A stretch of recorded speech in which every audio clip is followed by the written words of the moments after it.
আমার ভাইয়ারাম, আমার বন্ধুগণ, খুব মনোযোগ দিয়ে শুনবেন ভাইরে।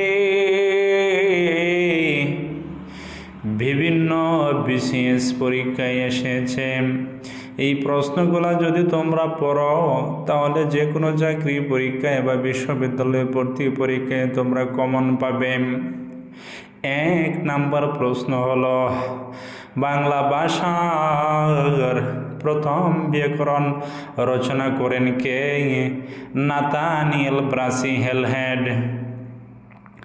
বাংলাদেশের সর্ববৃহৎ নদী কোনটি? যমুনা। জাতিসংঘ দিবস কবে পালন করা হয়? 24শে অক্টোবর। বাংলাদেশের জাতীয় সংসদ কয়টি আসন নিয়ে গঠিত?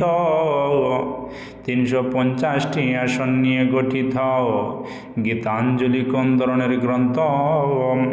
গীতাঞ্জলি হলো কবিতার সংকলন।